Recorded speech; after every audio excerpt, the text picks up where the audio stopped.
बिस्मिल्लाहिर्रहमानिर्रहीम। Programme news insight के साथ मैं डॉक्टर सना गौरी आपके खिदमत में हाजिर हूँ। कहा जाता है कि मुल्कों के निज़ाम जमहूरियत से बेहतर चलते हैं और अभी जो दुनिया है उसमें जमहूरी निज़ाम को बेहतर समझा जाता है, लेकिन पाकिस्तान में एक और टर्म हाइब्रिड निज़ाम की टर्म जो है वो राइज है। उस हाइब्रिड निज़ाम के टर्म में आप ये कह सकते हैं कि इस वक्त जो निज़ाम है उसको प्लस प्लस हाइब्रिड कहा जा रहा था। क्यों? इसलिए कि जो भी यहाँ पे पाकिस्तान में फतवाहत मिली और फतवाहत इस तरह भी कि चाहे वो जंगी महाज पे हो, बॉर्डर्स की कामयाबी हो, या जनाब यहाँ पे आप सफारती तौर पे इस वक्त ईरान और अफगानिस्तान की जंग के मामले में देख लें, ये कहा जाता है कि पाकिस्तान का परचम सरबुलंद हुआ और हर जगह कामयाबी मिली, लेकिन वो कामयाबी किस पलड़े को मिली और हाइब्रिड सिस्टम में किस जगह ये गई, ये अभी सवालिया निशान है। यही कुछ हम पाकिस्तान के अंदरूनी सियासी मामलात में भी देखते हैं। ये कहा जाता है कि तमाम हुकूमत में जितनी भी सियासी पार्टीज हैं वो बहुत अच्छी तरीके से हुकूमत कर रही हैं, यानी कि मिल बैठ के खाने का निजाम यहाँ पे राइज है। लेकिन उसके साथ यहाँ पे अगर हम देखें तो बजट की जब बात होती है, और खास तौर पे अगर हम सिंध के बजट की बात करें, तो यहाँ पे सिंध में अपोजिशन में कौन है और हुकूमत में कौन है, पहले तो यही सवाल पैदा होता है।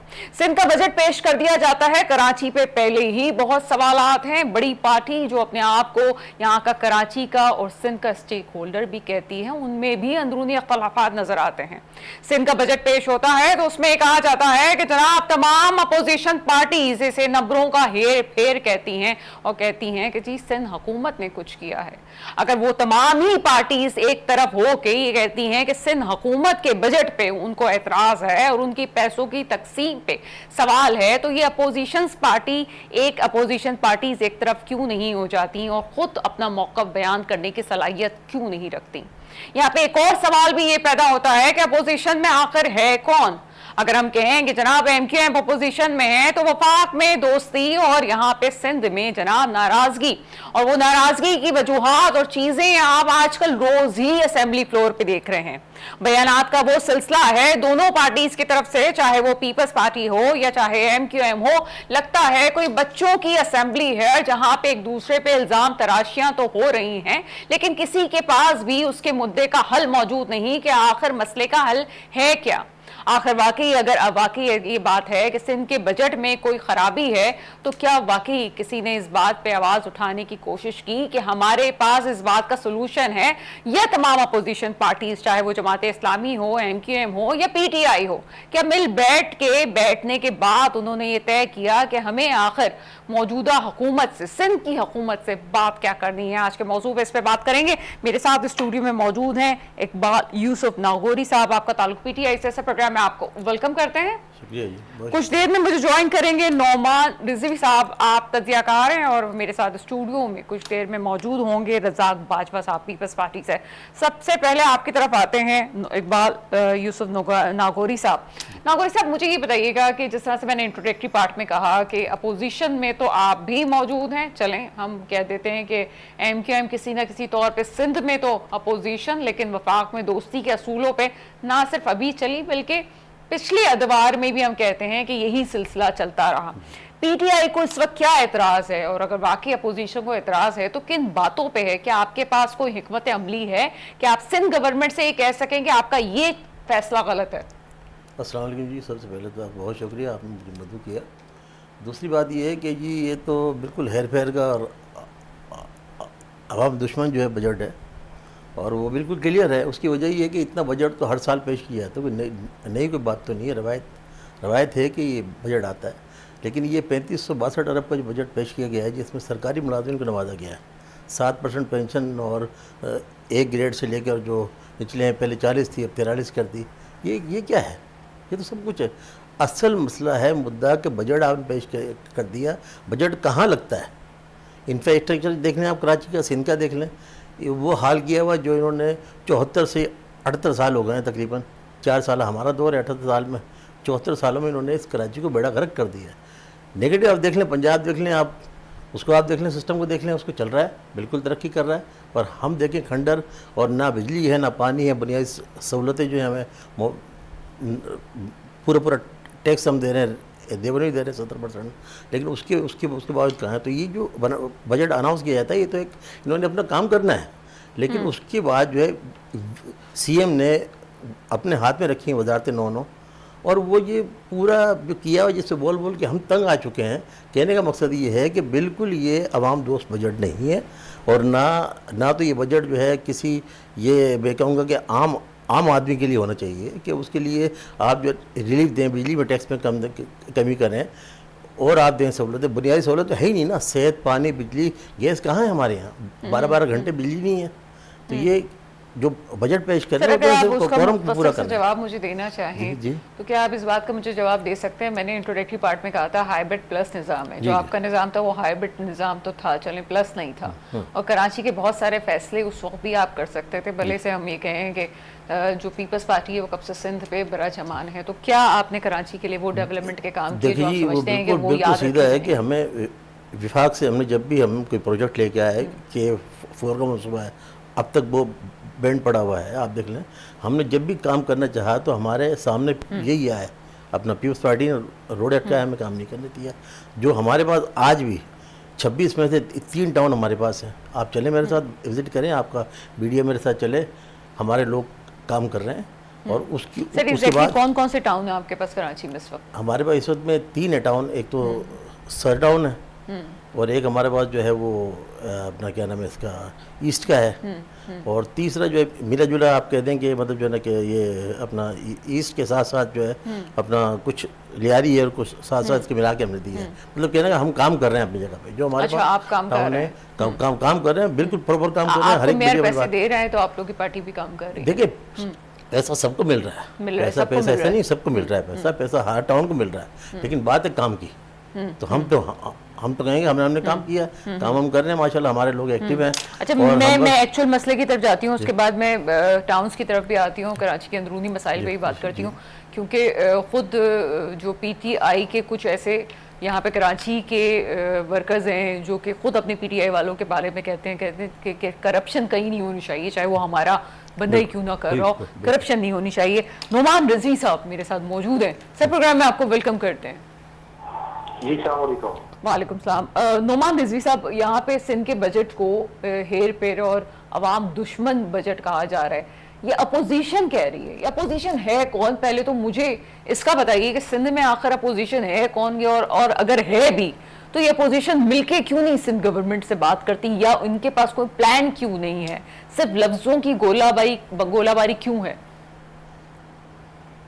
देखिए जनाब, बात यह है कि अगर आप देखें तो कोई भी अपोजिशन तो मुल्क के अंदर देखें ना कहीं किसी न किसी तरह हुकूमत का हिस्सा है। तो अपोजिशन नाम की तो मतलब सूबे में जरूर दिख रही है अपोजिशन, चाहे आप पीटीआई की मिसाल ले लें या एमक्यूएम की मिसाल ले लें या जमात इस्लामी की मिसाल ले लें या मुस्लिम लीग नून या पीएस पार्टी, तो ये कहीं ना कहीं किसी न किसी तरह हुकूमत के हिस्सा है। जब हुकूमत का हिस्सा होते हैं तो ऐसी बात है, मुलाकातें भी होती है, बार्गेनिंग भी होती है, डील भी होती है। तो अपोजिशन नाम की तो चीज अब खत्म हो गई हमारे मुल्क के अंदर। पहले तो ऐसा होता था कि चलो भाई ठीक है, अपोजिशन कम से कम किरदार अदा करती थी, पर मुशर्रफ दौर के बाद हमने ये देखा कि जो है हुकूमत भी उनकी, अपोजिशन भी उनकी। तो अब वही दौर चलता आ रहा है कि हुकूमत भी इनकी है, अपोजिशन भी इनकी है, अपोजिशन नाम की चीज खत्म हो गई। देखिए, आप बजट की बात कर रही हैं सना भरी साहिबा, बात यह है कि देखिए पीपल्स पार्टी को आप किसी भी कोई भी अमल होता है सिंध के हवाले से तो पीपल्स पार्टी उसको डिलीवर करने में नाकाम हो जाती है। ये बात तो हम सब इससे मुतफिक है ना, इससे तो कोई दो राय नहीं है। पीपल्स पार्टी करप्ट है, रोज रोशन से आया ये बात है कि पीपल्स पार्टी नाअहल है, करप्ट है, चोर है, मतलब उसकी सारी बुराइयां हैं हमें दिख रही है, आवाम को दिख रही है, सिंध की आवाम को दिख रही है। मेरी ये बात समझ नहीं आती कि देखें ये जिस मुल्क में हम रहते हैं या हुकूमतों से ज्यादा रियासत का किरदार है वो मजबूत है, और हमारी रियासत तो ऐसी है, अल्लाह का शुक्र है कि जिसको दुनिया मानती है। हम तीसरी जंग अजीम को जो है वो रुख बदल देते हैं और अमन की बात करना शुरू कर देते हैं। अल्हम्दुलिल्लाह, शुक्र है अल्लाह ताला का कि हमारे पास ऐसे लोग मौजूद हैं। क्या हमारे करतव्य बर्ताओं को पाकिस्तान के एक सूबा सिंध में वो जंग नहीं दिख रही जो हम मजलूमों पर मुसल्लत की गई है पीएस पार्टी की सूरत में, या फिर हमें हो सकता है कि कुछ हम नहीं देख पा रहे हो जो अच्छा, नोमान रिजवी साहब यहाँ पे रुकिएगा। आज असेंबली फ्लोर पे रोमा मुश्ताक साहिबा पीपल्स पार्टी की, वो कहती हैं आप पीपल्स पार्टी पे 18 सालों की तनकीद करते हैं। पहले आपने, मैं वो लफ्ज नहीं बोलना चाह रही, चलें ढके छुपे लफ्जों में कह देती हूँ, उन्होंने कहा पहले जहां पे कराची के नौजवानों के हाथों में कलम होना चाहिए था, आप लोगों ने कुछ और पकड़ा दिया। इंफ्रास्ट्रक्चर की बात करते हैं, वो जो चीजें जो पहले गिनवाई जाती थी कि बड़ा कराची में काम हुआ है, वो लॉन्ग टर्म तो नहीं हुआ। अगर वो लॉन्ग टर्म वाले में होता, मास ट्रांजिट का मंसूबा हो जाता है, बहुत सारी चीजें जो उस वक्त के निजाम में होती तो शायद वो अब तक चल रही होती। कहीं ना कहीं हमें पीपल्स पार्टी की ये दुआएं भी सही लगती हैं, और मेरे प्रोग्राम में आके पीपल्स पार्टी ये कहती है कि जनाब हम ठीक है, हम पहले की गलतियों को मान रहे हैं, अब तो हम काम कर रहे हैं, अब तो आप मान जाएं। तो आपको नहीं लगता कि पीपल्स पार्टी काम कर रही है? और जो रोमा मुश्ताक साहिबा असेंबली फ्लोर पे कह रही है, उसका क्या जवाब देंगे? देखिए सना, बात ये है कि अब ये कलम की बात कर रही है कि कलम था। देखिए बात ये है कि जब से एरिक्सन में जब तक जवाब नहीं दे रहे थे तो बहुत वाह थी हमारी कि भाई बहुत ज्यादा नफीस लोग हैं, बहुत अच्छे लोग हैं, अपने काम से काम रखते हैं, जितना जुल्मों से कम उड़ता है बर्दाश्त कर रहे थे तो हम बहुत अच्छे थे। लेकिन जब हमने जवाब देना शुरू कर दिया, चाहे अब तो कलम से भी जवाब देते हैं तो हम पर दहशतगर्दी का मुकदमा दर्ज हो जाता है, तो कलम की तो बात हमसे की नहीं जाए, या आप मुझसे बेहतर समझती हैं, आप जिस जगह बैठी हुई हैं। दूसरी बात इन्होंने कही कि देखिए लॉन्ग टर्म काम नहीं हुआ। देखिए कराची बहुत बड़ा शहर है, यहाँ आबादी का तनासब कोई गिनती है ही नहीं ना आबादी की। यहाँ एक नेचुरल प्रोसेस है और एक प्रोसेस वो है जो दीगर शहरों से रोजाना की सूरत में 8 से 10 हजार लोग आ रहे हैं। यहाँ काम जो है वो मंथली बेसिस पे किया जाए, ईयरली बेसिस पे किया जाए, काम को रोका ना जाए। वो जो काम है कि जो जिक्र कर रही है कि उस दौर में जो काम हुआ वो मास ट्रांजिट या दूसरे काम जो भी हुए इंफ्रास्ट्रक्चर के हवाले से, वो इतने ज्यादा मुनज़्ज़म नहीं थे कि वो आगे जाके काम है। बात यह है कि उस काम को कंटिन्यू नहीं करा ना, उस काम में आपने आके रुकावट डाल दी। एक बल्दियाती निजाम मुशर्रफ दौर में जो है वो सामने लाया गया था जिससे लोगों को फायदा हुआ। पीएस पार्टी ने आज उस निजाम का सत्यानाश कर दिया और वही हुकूक जो है सलब कर लिए। बात ये कि देखें, जब तक आप जड़ को दुरुस्त नहीं करेंगे, जब तक मामला सीधे नहीं होंगे। आप मुझे बताइए कि पीएस पार्टी, आप शहरी सिंध में रह रहे हैं, आपसे मुझे ये बताइए कि पानी इन्होंने हमारा काट लिया, गैस हमारी काट ली, बिजली हमारी काट ली, सेहत हमारी काट ली, तालीम हमारी काट ली, इंफ्रास्ट्रक्चर हमारा काट लिया, और पकड़ा कौन जाता है? जो केक काटता है। मतलब इस माशरे में हम इस माशरे को क्या कहें? चला आप मुझे बताइए। तो उस तरह किसी का ध्यान ही नहीं है, या तो कह दिया जाए कि इस मुल्क के अंदर गरीब होना गुनाह है, ना वो अपनी बात कर सकता है, ना वो किसी किस्म की सलाह दे सकता है। आप असेंबली से बिल पास करा लिए कि सबसे बड़ा गुनाह इस माशरे में पाकिस्तान में गुर्बत है, गरीबी, तो हम मान लेते हैं। क्योंकि देखिए यहाँ हुकूमतें बनाई नहीं जाती, यहाँ हुकूमतें खरीदी जाती है, जिसका खमियाजा हम 18 साल से भुगत रहे हैं और पता नहीं कब तक भुगतेंगे। लेकिन नुमान, मुझे एक मंतकी जवाब दीजिए। मुझे ये बताएं कि क्या किसी के पास प्लान है इस तमाम मामले को ठीक करने का, या वाहिद आपके पास वो तनकीद बराए तनकीद पे सिर्फ अगर कहा जाता है, उम्मूमन कहा जाता है, आप तो तज्जिया कर रहे हैं, एक पार्टी कहती है दूसरी पार्टी को पीपल्स पार्टी को हटा दो बाकी सब कुछ ठीक हो जाएगा, तो क्या यही सोल्यूशन है कि पीपल्स पार्टी को हटा दे, मैदान से सब कुछ ठीक हो जाएगा? नहीं, ये बात नहीं हो रही कि देखिए आप किस पार्टी को हटाए या ना हटाए, बात को समझिए। हेलो, जी मैं सुन रही हूँ सर आपको। हाँ देखिए, बात को समझिए। आप ये कह रही हैं कि किसी के पास प्लान है। देखिए बात वही है कि मैं आपसे बार बार कह रहा हूँ ये बात कि देखिए, जब तक आप दुरुस्त लोगों को आप जब आपने इलेक्शन में अपने मर्जी के लोगों को लाने तो अच्छे लोगों को लिया हो ना भाई। आप उन लोगों को क्यों ला रहे हो जिनमें ना आवाम से मकबूलियत है, ना आवाम में जड़े हैं, ना वो अहल है किसी काम से। जब आपने इंतखाब ही करना है तो इंतखाबात तो गए, मतलब आपके सामने हमारे इंतखाबात का क्या तरीक़ेकार है ना। तो जब आपको इंतखाब ही करना है, सेलेक्ट करना है, इलेक्ट नहीं करना है, तो अच्छे लोगों को सेलेक्ट कर लिया जाए। अच्छा नोमान, चूंकि आप रिमोट पे हैं तो मैं आपसे एक और सवाल पूछ लेती हूँ, उसके बाद मैं ब्रेक पे जाऊंगी। मुझे बताएं कि पाकिस्तान में पूरी रियासत में जहां कोई पार्टी ठीक काम नहीं कर रही होती, या फिर करता धरता जो फैसला साज है उनके लेवल पे नहीं आके बात कर रहे होते, तो कोई ना कोई मुतबादिल होता है। और जोम हर पार्टी को है कि हमारा कोई मुतबादिल नहीं हो सकता, और मुतबादिल आ जाता है। ये सिंध में फिर कोई मुतबादिल क्यों नहीं है? क्या आप समझते ठीक है पीपल्स पार्टी काम नहीं कर रही, लेकिन पीपल्स पार्टी का जोम अपनी जगह बिल्कुल ठीक है कि मेरा कोई मुतबादिल नहीं है, इसलिए जो करना है करो? नहीं, ये देखिए ना, ये तो कोई लॉजिक की बात नहीं है ना कि हाँ मतलब ये तो आप टोटल जो है मतलब ये इजारादारी वाली बात है। ये तो वडेरा, इसी बात की तो यही तो बात है, वडेरा सिस्टम, वडेरा शाही, वो बादशाह। तो ये बादशाह थोड़ी है पीएस पार्टी की, इनको की बादशाह है क्या? आप ये कह रही है कि भाई हमारा मुतबादिल नहीं है। आप इलेक्शन किस अंदाज से इस मुल्क के अंदर होते हैं, मारा मारी होती है, आप चले कुछ नहीं कर सकते तो एक दफा इलेक्शन, दुरुस्त इलेक्शन करा दीजिए। आप इंटीरियर सिंध में आपके सामने रिजल्ट आ जाएगा। लास्ट ईयर जो इलेक्शन हुए थे वो इंटीरियर सिंध में जो तमाशे लगे वो दुनिया ने देखे। शहरी सिंध के साथ इंटीरियर सिंध में भी तमाशे लगे। बात ये कि देखिए रियासत को फैसला करना चाहिए, ये बात हम रियासत से बार बार कह रहे हैं कि लोग आपकी तरफ देख रहे हैं। आप अगर आप ये फैसला नहीं करेंगे तो लोग कहेंगे कि पता नहीं आपकी क्या मजबूरी है जो आप इन लोगों को हम पे जबरदस्ती मुसल्लत किए गए हैं। अब रियासत को ये बात सोचनी चाहिए कि देखिए फैसला कर लीजिए। अब पानी सर से क्या पता नहीं कहाँ चला गया, कितने ऊपर चला गया है, तो खुदा के लिए रियासत को चाहिए कि फैसला करें। और बात सीधी सादी सी है, कोई फेवरेटिज्म नहीं है, कोई फेवरेट की भागीदारी, आप मेरिट पे फैसला करें ना, मेरिट पे। चल साथ ही रहिएगा, आपकी तरफ आते हैं नागौरी साहब मुझे ये बताएं कि आपकी जब हुकूमत थी उसमें बहुत सारे मसाइल है, कोविड भी आया, फिर आपके लीडर के साथ जो कुछ हुआ वो भी सामने, लेकिन उस वक्त भी एक आवाज़ थी कि अब सिंध को फतह करने आएंगे, अब सिंध में मसाइल हल होंगे, अब कराची के मसले हल होने जा रहे हैं, लेकिन वो हो नहीं सका। और उसके बाद भी आपने जो है वो लोकल इलेक्शंस में हिस्सा लिया, लेकिन फिर जब आपकी इल्हाक की बात आई जमात इस्लामी से तो आपके लोग भी गायब हो गए, वो भी नहीं हो सका। क्या सिलसिला ऐसा, कैसे मुतबादल की बात कर सकते हैं? तलवर साहब आपने बहुत प्यारी बात की और हमारे दिल की बात की। 8 फरवरी के इलेक्शन आपके सामने हैं, दुनिया के सामने, पाकिस्तान के सामने है, तमाम लोगों को पता है। नौमान साहब ने भी बात की, बहुत अच्छी बात की।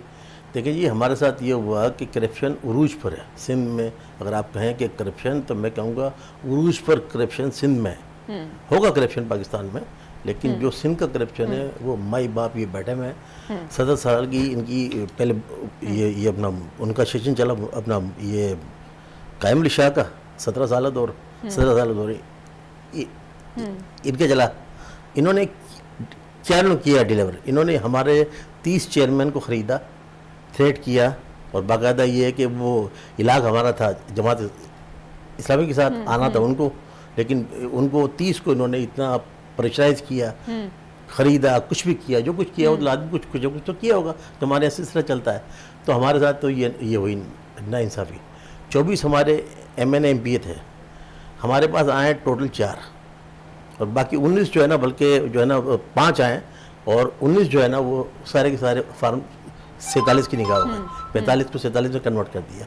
इतना बड़ा झूठ, इतना बड़ा फ्रेब, तो मुल्क किस तरह तरक्की करेगा? और उसमें सिंध तो माई बाप है, ये पता नहीं कोई लिखवा के आए हैं, गुंडागर्दी से आए इंटीरियर सिंध में, क्योंकि मेरा भी ताल्लुक इंटीरियर सिंध से ही है, टनूत खान से है। तो कहने वास्ते इस तरह उरूज होता है कि पोलिंग स्टेशन इनके कब्जे में होता है। ऐसा नहीं, कराची में भी होता है जी, ऐसा नहीं कि इंटीरियर के हालात बड़े अच्छे हैं, नहीं अच्छे नहीं है, बहुत ज़्यादा ख़राब है वहाँ। तो आप पर नहीं मार सकते। SSP, आपका DPO और SHO, ये सब आपके हैं। यानी वो इस तरह होता है पोलिंग स्टेशन में कि सब उन्हीं के लोग बैठे होते हैं, उन्होंने जो कुछ करना हो कर रहा हो, दूसरे लोग बेचारे इस तरह हाथ बांध के बैठे होते हैं। कहने का मकसद है तो यही आएंगे ना, सारे चेयरमैन इनके, सारी सीटें इनकी, बदमाशी इनकी है सबसे बड़ी। तो कहने का मकसद है इसके लिए इमरान खान आया इस सिंध के अंदर, उसने आवाज़ उठाई कि इसको इलेक्शन को करें दुरुस्त, इलेक्ट्रो जो उन्होंने सिस्टम दिया था उसको उन्होंने हटा दिया। और कहने का मकसद है पूरी अजारादारी है इनकी, पूरी अजारादारी है। MQM इनके साथ बैठती है, और बैठने के बाद में फिर वो बैठ जाती है, जिस तरह मामूल है, सीटों में बैठे होते हैं क्योंकि इनके साथ पैचअप है। वाहिद PTI थी जिसने सिंध की तकदीर को तब्दील करना था, लेकिन उसको दीवार से लगा दिया गया। अब भी देख लें आप, फार्म 47 ही है ना मैंडेट, 8 जो फरवरी का मैंडेट था वो हमारा था।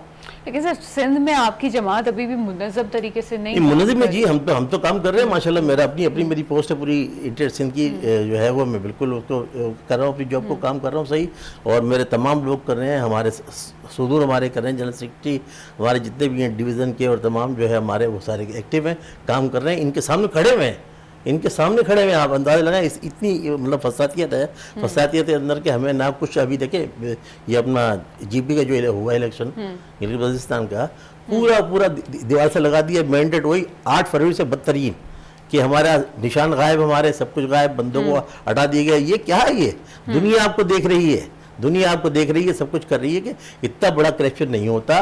करप्शन होते हैं लेकिन इस तरह के करप्शन। ठीक है, अच्छा आपकी तरफ आते हैं नोमान रिजवी साहब। यहाँ पे अगर मैं आपसे बतौर तज्जियाकार पूछूं, और अभी हमने कुछ देर पहले मुतबादिल की भी बात की थी, लेकिन आपको क्या लगता है कि सिंध में कोई और पार्टी रूल कर सकती है? देखिए सिंध में बिल्कुल आप अच्छी बात कही, सिंध में उस पर रूल कर सकती है कोई पार्टी, उसको इजाजत तो दो उसको।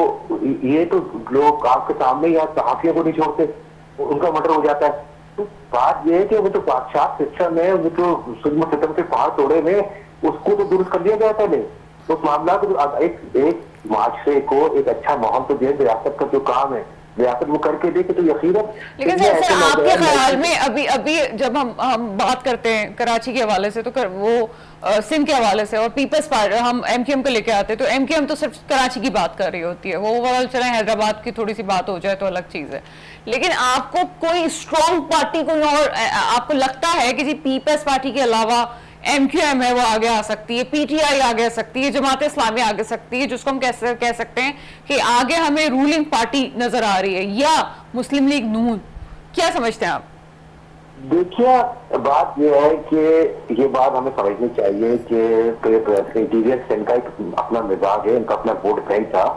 बिल्कुल पीएस पार्टी का भुट्टो का वोट बैंक था, इसमें कोई दो राय नहीं, एक जमाना था वोट बैंक था भुट्टो साहब का, और बिल्कुल था। लेकिन वो वक्त के साथ साथ अब वो वोट बैंक नहीं रहा। देखे वहाँ नौजवान जो लोग हैं, जो नई जनरेशन है, वो पीएस पार्टी को बिल्कुल पसंद नहीं करती, लेकिन उनकी आवाज को इस अंदाज में दबा दिया जाता है क्योंकि हमारा मीडिया वहां पहुंच नहीं पाता, शहरों में घूमता है, वहां जो हाल करते हैं आपके सामने ये किस तरह बेदर्दी से लोगों को मार दिया जाता है और अदालतें उनको रिलीफ दे देती हैं। तो ये जो गुंडागर्दी का इजारतदारी जो मचाई हुई है वहां पर पाकिस्तान पीएस पार्टी ने, जब तक रियासत वहां एक जामे और प्रॉपर ऑपरेशन करके वो जो इजहार है उनका मखसूस लोगों का, मखसूस गिरोहों का, वो खत्म नहीं करेगी, जब तक तो इसी तरह पाकिस्तान पीएस पार्टी आती रहेगी। हाँ अलबत्ता पीर पगारा साहब जो है वो उनकी जो पार्टी है वो पहले भी इख्तियार में रह चुकी है, सिंध के वजीर आला उन्होंने रहा है, मुस्लिम लीग नून ने भी वहाँ वजीर आला बनाया है, फिर एचडी बनी थी सिंध डेमोक्रेटिक अलायंस के नाम से, अरबाब गुलाम रहीम साहब और महर साहब वजीर आला बने। इससे ऐसा नहीं है कि पीएस पार्टी हमेशा से वहां से जो है वो उसी को वोट पड़ता है। लेकिन मैं फिर एक बात कह रहा हूँ, जब तक वहां आप जो खौफ का माहौल है उसको खत्म नहीं किया जाएगा, जो जबरदस्ती वोट डालने का जो कल्चर है जो पीएस पार्टी ने वहां खूब मचाई दी है, उसको खत्म नहीं किया जाएगा, लोगों को आजादी नहीं दी जाएगी, जब तक फिर इसी तरह के लोग सामने आते रहेंगे।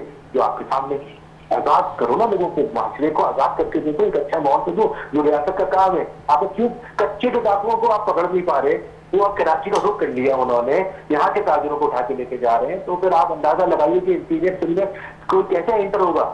ये तो एक बहुत बड़े ऑपरेशन की जरूरत है वहां पर। आप अभी कोई बात करेंगे तो वो सिंधु देश का नारा लगा देते हैं, आपको ब्लैकमेल करना शुरू कर देते हैं। अच्छा, एक तरफ नुमान हम देख रहे हैं कि पीपल्स पार्टी पे कहीं ना कहीं बोझ आ रहा है, चाहे वो वफाक से कराची के मामले के इल्हाक का मामला हो, या फिर अंदरूने यहाँ पे कराची में डेवलपमेंट के हवाले से जो तनकीद हो रही है और वो फैसला साजों की तरफ से हो रही है। दूसरी तरफ गिलगित बल्तिस्तान भी पेश कर दिया गया है। आपको क्या इसमें स्ट्रेटजी नजर आती है? मुझे सर बात करनी चाहिए इस्लाम को बिल्कुल सच। देखिए बात ये है कि या तो मुझे ऐसा लगता है कि जब पीएस पार्टी को कोई जैसे बजट सेशन आ रहा था या गिलगित बल्तिस्तान इलेक्शन आ रहे थे, तो हमने देखा मीडिया पे तमाम लोग एक्टिव हो गए पीएस पार्टी के खिलाफ, सोशल मीडिया पे बहुत एक तूफान मचिया कि हाँ भाई पीएस पार्टी ये है, पीएस पार्टी वो।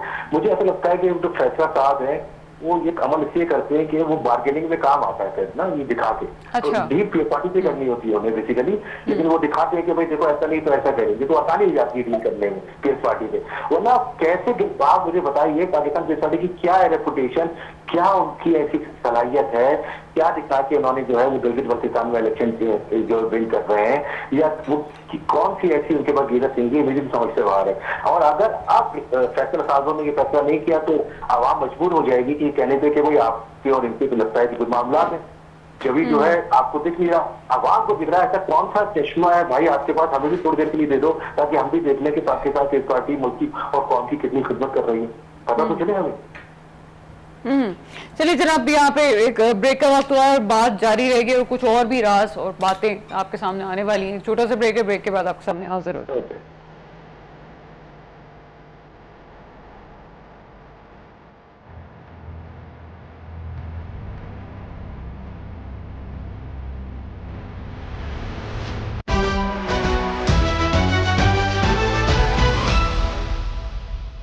ब्रेक के बाद आपके सामने हाजिर है। मुझे इस वक्त ज्वाइन कर चुके हैं रजाक बाजवा साहब, आपका ताल्लुक पीपल्स पार्टी से है। सर प्रोग्राम में आपको वेलकम करते हैं। जी मेहरबानी, थैंक यू। रजाक बाजवा साहब, पीपल्स पार्टी पे तनकीद बहुत ज्यादा हो रही है और आप कहेंगे कि हमेशा हो रही है, लेकिन इस दफा बजट का जो सिलसिला आया उसे खास तौर पे सिंध के बजट को अवाम दुश्मन बजट और लफ्जों का हेर फेर कहा गया। क्या कहेंगे इस हवाले से? देखिए मोहतरमा, बजट अब आवाम इतनी तवक्कुआत रखती है कि पीपल्स पार्टी जो दूध और शहद की नहरें बहा दे। अब हमें तो वफाक से जो पैसे मिल रहे हैं उसी से हमने उसी कैपेसिटी में रहते हुए मुल्क को, अपने सूबे को चलाना होता है। अब जब हमारे पास इतना बजट ही हमें नहीं मिल रहा वफाक की तरफ से, और उसमें से भी वफाक ने एक बड़ी तादाद में कटौती का फैसला कर लिया है, तो ऐसे में हम कैसे जो है वो कोई एक खूबसूरत बजट दे दें जिसमें तनख्वाहें भी डबल कर दें, चीजों को भी सस्ता कर दें, कैसे करें? ये तो पॉसिबल ही नहीं है। रज़ाक बाजवा साहब, अस्सलाम वालेकुम। जी वालेकुम अस्सलाम। हाँ जी, मैं इकबाल यूसुफ, मेरे अच्छे दोस्त हैं आप। देखें, ये जो मासूमाना आप बात कर रहे हैं ना, ये गलत बात कर रहे हैं। 9 वजारतें आपके सीएम के पास हैं, पैसों की कमी तो आपके पास नहीं है। जितना फंड आपको मिलता है वो तो आप बजट लगाते ही नहीं है। सिंध की, कराची की हालत देख लें आप, कोई चीज़ बुनियादी सहूलतें हैं ही नहीं। इकबाल यूसुफ नागौरी साहब पीटीआई से भी स्टूडियो में मौजूद हैं। वो कहना ये चाह रहे हैं कि जो पहले पार्ट में बात हुई है कि आपने अपने तौर से जो गवर्नमेंट को फायदा होना चाहिए था, जो गवर्नमेंट एम्प्लॉयज को या वज़रा को फायदा होना चाहिए था, वो तो तमाम ले लिया है, लेकिन अवाम के हवाले से नहीं सोचा, कराची के हवाले से नहीं सोचा। डेवलपमेंट की कोई ऐसी चीज सामने नहीं आ रही जो वाकई सिंध में, इंटीरियर में या अर्बन सिंध में कोई फायदा दे सके। मैं इकबाल यूसुफ साहब से ये गुजारिश करूंगा कि 4 साल इनका वजीर आजम रहा इमरान खान इस मुल्क का, इनके इनके इनके इनके 25-30 एमपीए थे, इनके 12-13 एमएनए थे, इनके सेनेटर थे, फेडरल मिनिस्टर थे कराची से। इन्होंने क्या किया? खुद प्राइम मिनिस्टर सिंध में तो फिर भी आप थे। नहीं, प्राइम मिनिस्टर साहब खुद इमरान खान ने कराची से गुलशन गुलिस्तान जौहर से जीते थे। वो उन्होंने क्या किया? वो तो एक रात कराची में, सिंध में नहीं रुके थे। इल्जामात लगाना बहुत आसान है जी। जब इकबाल यूसुफ साहब आपको भाई साहब देखिए, बिल्कुल सही है, दुरुस्त आप कह रहे हैं, लेकिन बात ये, इमरान खान इतने बिजी थे, उनको शॉर्ट टाइम मिला। 15 महीने कोरोना रहा, 2 साल जो उनकी हुकूमत रही, सेफ कार्ड हमारा जो है वो गायब कर दिया गया। हमारी तमाम स्कीमें जो है वो बिल्कुल फ्लॉप कर दी गई। सिंध में तो खास तौर पे हमें इतना वो किया गया है कि जितने मनसूबे हमने स्टार्ट करना चाहे, जितने हम लोगों ने काम करना चाहा, तो पीपल्स पार्टी हमारी रुकावट बनी। देखिए जी, हमारे, मैं कह रहा हूँ हमारा शॉर्ट टर्म रहा, लेकिन इसका जवाब देने दें बाजवा साहब को। जी जवाब बाजवा साहब। तहरीके इंसाफ की 4 साल गवर्नमेंट में एक गुज्जर नाला कराची का मुकम्मल साफ नहीं हुआ, और ये बातें करते हैं बहुत बड़ी बड़ी। अरे गुज्जर नाला क्या, तमाम नाले हमने साफ कर दिए, हमने तो आपको भी साफ कर दिए भाई। बात ये बाजवा साहब देखिए मेरी, गिरफ्तार अली भुट्टो को भी 3.5 साल इक़्तिदार मिला था 1971 में। उन्होंने पूरे मुल्क में कितने काम किए, उन पर किताबें लिखी जाती हैं, उन पर फिल्में बन सकती हैं। आपका वजीर आजम भी 3.5 साल रहा है ना इमरान खान, उसने क्या किया?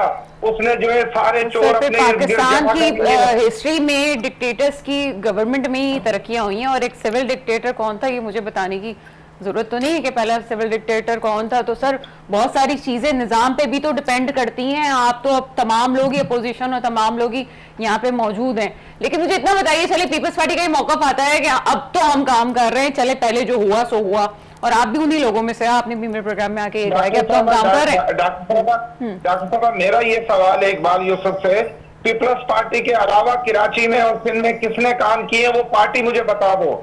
जी वो पीटीआई नागौरी साहब और इकबाल ये बाजवा साहब जो पहले तो मेरे ख्याल है कि एक ही जगह बैठ रहे थे, तो अब पार्टी चेंज हुई है, तो जाहिर सी बात है बाजवा साहब भी अंदर बहुत सारी चीजें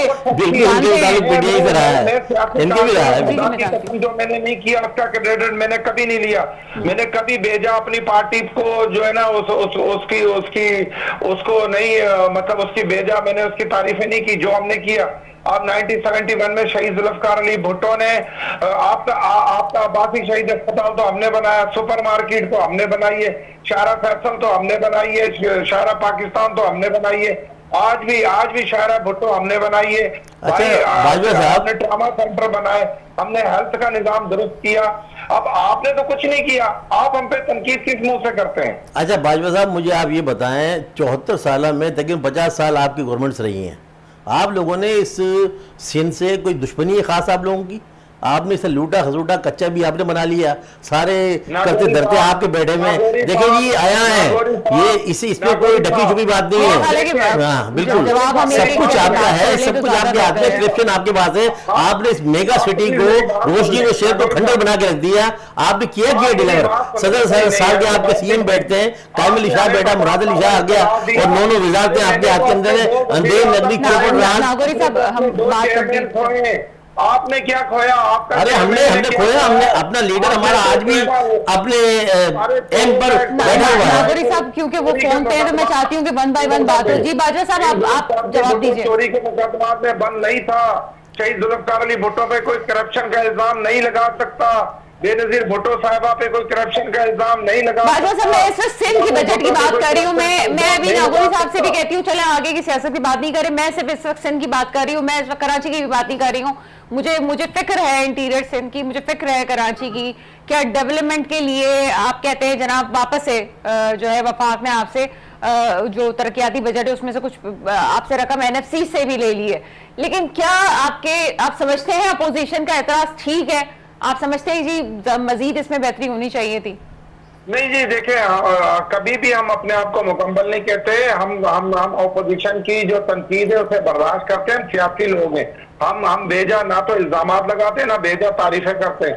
अगर कहीं गलतियां कोताहियां पीपल्स पार्टी से हुई है तो ऑपोजिशन का काम है इसकी निशानदही करें, तनकीद बराए तनकीद ना करें। मैं बार बार तहरीक इंसाफ के दोस्तों से ये कहता हूँ कम से कम वो तो कुछ ना कहा करें, वो तो कुछ कहने के लायक नहीं है। अच्छा हम किस लायक नहीं है भाई, किस लायक नहीं है? पूरे पाकिस्तान में हमारे लोग मौजूद हैं, हमारे एमएनए एमपीएस मौजूद हैं, चारों सूबों की जमात है, सियासी जमात है, और हमारा लीडर माशाल्लाह आपके सामने है।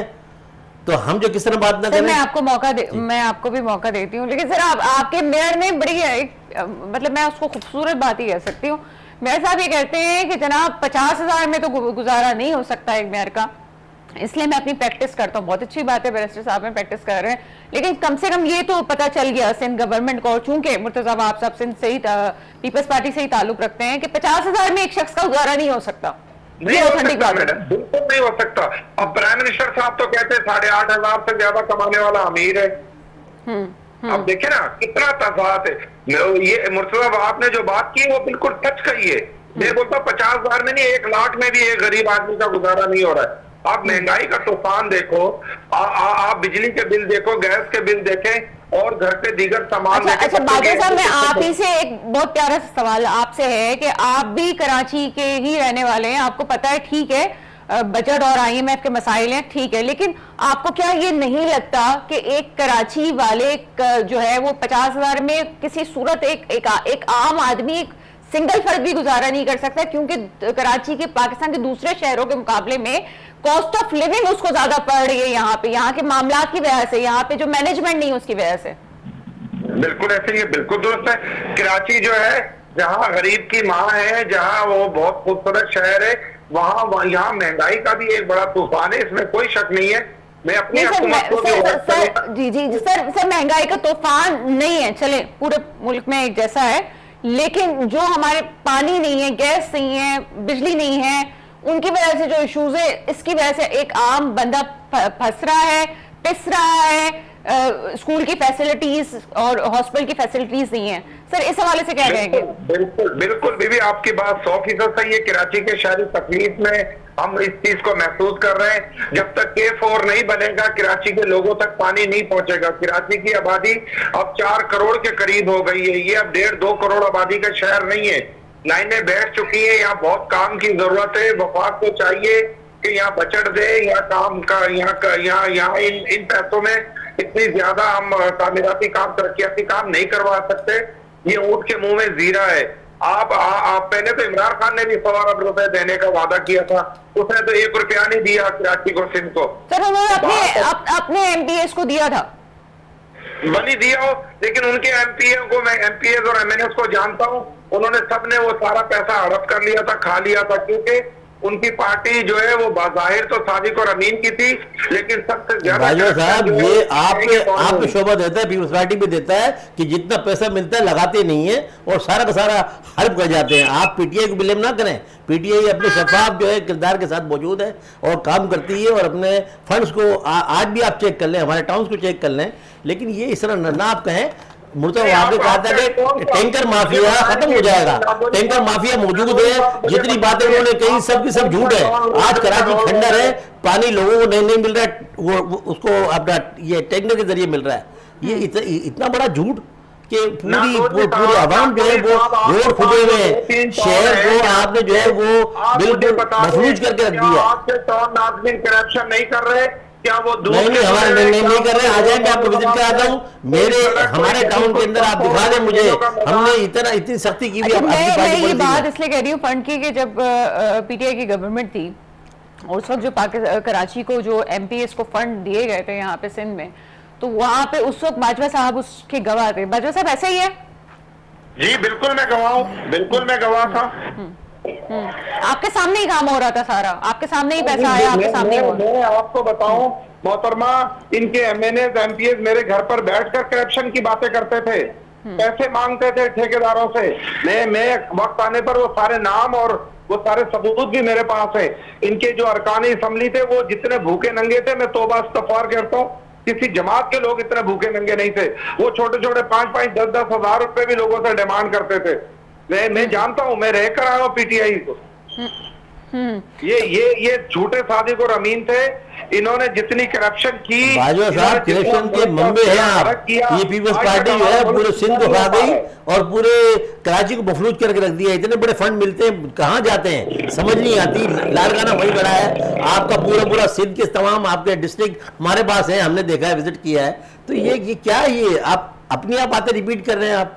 अच्छा, मैं नागौरी साहब आपसे सवाल पूछती हूँ। ठीक है, बाजवा साहब भी हैं और पीपल्स पार्टी की एक अच्छी चीज़ मुझे लगती है कि अपने लोगों के बारे में भी एक्सेप्ट कर लेते हैं। क्या आप बिल्कुल नहीं मानते कि करप्शन हुआ आपके दौर में या अभी हो रहा है? देखें इस पाकिस्तान में या अभी जो टाउन नाज़मीन जो कर रहे हैं, देखिए पाकिस्तान में करप्शन ना हो मुमकिन नहीं है। पहली बात ये, क्योंकि माहौल होता है ना, माहौल से ही लोग रंग जो बदलते नहीं।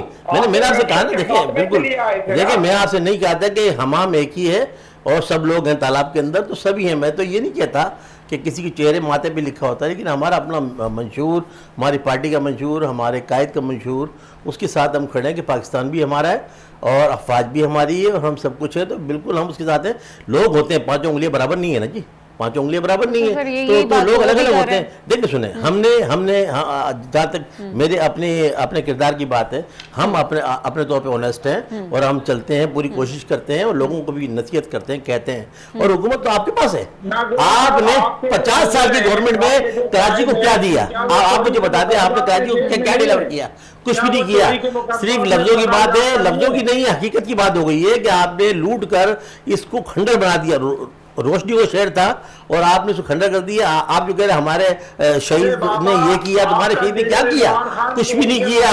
इमरान खान आज भी अपने मौके पर डटा हुआ है। चोरों के केस में, चोरी के देखिए ये चोरों का नाम आपको शोभे देता है। देखिए मुकदमा तो बहुत सारे लोगों के ऊपर है और बहुत कुछ है। कराची को किसी एक ने मिल बैठ के नहीं खाया। सजा हुई है, कोर्टों से सजा, दोनों सजा काट रहे हैं। अच्छा सर, अगर मुकदमा झूठे थे तो सजाएं कैसे हो गई? सर वो तो छोड़ दें, पाकिस्तान में बहुत से लोगों पे भी सजाएं हुई हैं और क्यों हुई हैं, कैसे और निकले भी कैसे हैं। ऐसा भी हुआ है कि बायोमेट्रिक आपकी जो है वो एयरपोर्ट पे ही हो जाती है। लेकिन सर मैं सोल्यूशन की तरफ आती हूँ। मुझे ये बताएं कि ये मामला अगर कहूँ कि किसी तौर से आप अभी तरक्की के रास्ते पे, आप कहते हैं कि जी सिंध गवर्नमेंट जो है काफी काम कर रही है, हम देख रहे हैं काम कुछ हो भी रहा है, चाहे वो आपकी बहुत वेबसाइट्स के थ्रू हो रहा हो या बहुत डेवलपमेंट के यूथ के लिए भी काम हो रहा हो। कोई एक सोल्यूशन आप समझते हो जो अपोजिशन के साथ आप चाहते हैं कि अपोजिशन आपका साथ दे और आप काम कर लें? जी हम तो चाहते हैं कि देखो ऑपोजिशन जो है वो हमारी कोताहियों को, हमारी कमजोरियों को या हमारी करप्शन को सामने लाए। देखिए ऑपोजिशन का सिर्फ यही काम होता है आवाम के मसाइल को उजागर करना। नागौरी साहब भी तो यही कर रहे हैं। देखिए जी, हमने हमेशा जो है वो अपोजिशन रहते हुए इनको यही नसीहत करने की कोशिश की और कहा। और आज जो प्रेशर है ना इन पे जो प्रेशर है, जो पीछे जो प्रेशर आया इनके ऊपर, इन्होंने तो पूरे पूरे मंसूबे खा गए इन्होंने, आपने अपने वक्त में कोई चीज डिलीवर की। आज ये क्यों है? देखिए हमारा जो K4 का मंसूबा है, तमाम मंसूबे जो है इनके कौन से कम्प्लीट थे? AWO ने जो आगे जो कदम रखा है वो क्यों रखा है? इनसे हो नहीं रहा था ना, करप्शन उसमें मौजूद थी, रोड खुदे हुए पूरा शहर खुदा पड़ा था। रज़ाक साहब प्रेशर आया ना इन पे, प्रेशर आया तो इन्होंने काम किया। मैं सलूशन की तरफ, वही मेरा सवाल बीच में रह गया है कि अपोजिशन के साथ मिलके आप अगर बैठने की कोशिश कर भी लें तो ये मेरे इल्म में है कि जो आपकी मीटिंग्स होती हैं उसमें आप जरूरी नहीं समझते कि अपोजिशन के MPs को भी बिठाएं और बात करें, ये हमें पता है। तो सर मुझे बताएं कि सोल्यूशन कहाँ से निकलेगा, कि अगर आप समझते हैं जनाब तनकीद हो, पता चले बजट में क्या हो रहा है। मैं तो अपोजिशन से भी ये बात कर रही हूँ कि आपसे बजट पे तनकीद कर रहे हैं कि आपके पास कोई प्लान है, तो सर आप क्या समझते हैं कि क्या चीजें ऐसी हैं जो बेहतर कर सकती हैं चीजों को? जी देखिए, नियतों का फतूर ना हो तो चीजें बहुत बेहतर हो सकती हैं। और अल्हम्दुलिल्लाह कराची आगे जाके आप देखना कि हम 50 सालों पे काम कर रहे हैं, कराची की मेन सड़कों पे काम कर रहे हैं, हम K4 पे काम कर रहे हैं, हम ट्रामा सेंटर बना रहे हैं, हम स्कूल कॉलेजों को बेहतर कर रहे हैं कि हमने 50 साल काम किया है, तो ये कराची कहाँ है? मेगा सिटी है, इसकी हालत क्या है? 12-12 घंटे लाइट नहीं है, बुनियादी सहूलतें जो होनी चाहिए वो कुछ भी नहीं है। आप ना करें, हमारे पास पहली बार आया अपने आप बात कर रहे हैं आप जो कह रहे हैं 50 साल पे बहुत कुछ होता है। पंजाब ने चंद सालों में तरक्की भी तो नहीं आ रहा ना कि वो बात हो क्या रही है, वो भी नहीं है। बाजा साहब, रज़ाक बाजा साहब, मुझे एक बात बताएं कि क्या आप इस बात को नहीं एक्सेप्ट करते? बार बार आप K4 की बात कर रहे हैं, बार बार ये बात हो रही है कि जनाब यूनिवर्सिटी रोड भी जो बन रहा था उसकी सड़कें बनने के बाद वापस इसलिए टूटी कि K4 के मंसूबे की जो है वो लाइनें डलनी थी। क्या K4 की लाइनें डलने के बाद भी कोई प्लान है कि जनाब ये फला इलाके में पानी पहुंच जाएगा, फला इलाके में पहुंच जाएगा? 1901 के मंसूबे पड़े हुए और वो K4 कंप्लीट होने के बाद भी फायदा क्या होगा? ये क्या किसी ने इस पे काम किया सर? देखे K4 ही कराची के पानी का मसला हल करेगा, क्योंकि उसके लिए हमारी सूबाई हुकूमत ने प्राइम मिनिस्टर से कई बार राब्ता भी किया, फंडिंग भी इसकी तय हो चुकी है, 30 अरब रुपए इसके लिए मुख्तस कर दिए गए हैं। और मैं उम्मीद करता हूं इंशाल्लाह K4 जो है वो जल्द मुकम्मल होकर कराची के शहरियों को पानी मिलेगा। लेकिन मैं एक अर्ज और करूं कि मैं कराची की एडमिनिस्ट्रेशन से ये गुजारिश करता हूं, मेयर साहब से ये गुजारिश करता हूं, सूबाई हुकूमत से ये गुजारिश करता हूं कि कराची की हदबंदी कर दी जाए।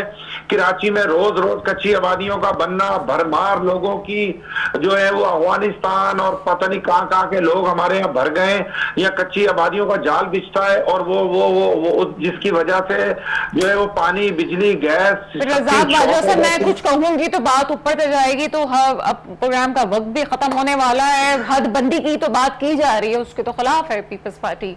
कराची की हदबंदी की तो बात की जा रही है। नहीं, पीपल्स पार्टी तकसीम के खिलाफ है, सूबे को ना तोड़ा जाए। हदबंदी तो होनी चाहिए हर शहर की, वो तो पहले से हुई। लेकिन ये जिस तरह कराची को बेहंग छोड़ दिया गया है, इसमें कच्ची आबादियों और गोठों का एक ढेर लग गया है, तो ये सिलसिला जब तक कैसे रुक सकता है, जब तक ये कच्ची आबादियों का जाल रोका नहीं जाएगा। ये गोट किसने आबाद किए, किसके दौर में आबाद हुए हैं, कौन था इसके पीछे? आप पूछ लें, आज की ओपोजिशन से पूछ लें, चाइना कटिंग की आपसे पूछेंगे भाई, ये गोट सारे आप लोगों ने आबाद किए हैं, ये पीपल्स पार्टी का किया धरा है। ये तमाम जो आपने गोट आबाद किए हैं ना, ये आप लोगों ने सिंध से उठा ला कर बिठाया यहाँ। हम MKM के दौर में चाइना कटिंग। जिले किसने बनाए? जिले की जो हदबंदियां हुई हैं वो किसने की हैं? मैं मुझे सही आवाज नहीं आई थी, क्या फरमाया? जिले भी तो बनाए गए ना, ये बात पीपल्स पार्टी कहती है कि ऑलरेडी तो हदबंदियां हुई हुई हैं, जिले बने हुए हैं, केमाड़ी को अलग किया हुआ है, तो यहाँ पे ये अलग हुआ हुआ है, तो ये भी तो हदबंदियां हुई हुई हैं, तो इसी में फिर गोट आबाद करके आबादियों को बढ़ाया भी गया है ना, तो ये सब किसने किया सर? नहीं देखे अब जब 4 करोड़ आबादी हो जाएगी शहर की, तो वो 4 जिलों पर तो नहीं कायम रह सकता था।